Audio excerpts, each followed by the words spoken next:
ഈശോയിൽ എത്രയും സ്നേഹം നിറഞ്ഞവരെ, ലൂക്കാ സുവിശേഷം 1-ാം അധ്യായം 37-ാമത്തെ തിരുവചനത്തിൽ ദൈവത്തിൻ്റെ ദൂതൻ പരിശുദ്ധ അമ്മയോട് പറയുകയാണ്, ദൈവത്തിന് അസാധ്യമായി യാതൊന്നുമില്ല.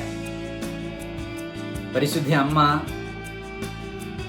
ദൈവത്തിൻ്റെ ദൂതനോട് മറുപടി പറഞ്ഞു, ഇതാ കർത്താവിൻ്റെ ദാസി, നിന്റെ വാക്ക് എന്നിൽ നിറവേറട്ടെ. പരിശുദ്ധ ജപമാലയുടെ തുടക്കത്തിൽ നമ്മൾ പ്രാർത്ഥിക്കുകയാണ്, ശരണമെന്ന ദൈവീക പുണ്യത്തിൽ ഞങ്ങളെ വളർത്തണമേ. പരിശുദ്ധ അമ്മ ദൈവത്തിൽ പൂർണ്ണമായി ശരണം വെച്ചതുകൊണ്ടാണ് അവൾക്ക് അപ്രകാരം ദൈവത്തിൻ്റെ ദൂതനോട് മറുപടി പറയാൻ സാധിച്ചത്. ലോകദൃഷ്ടിയിൽ യഹൂദ പാരമ്പര്യത്തിൽ വിവാഹത്തിന് മുമ്പ് ഗർഭിണിയാകുക എന്നുള്ളത്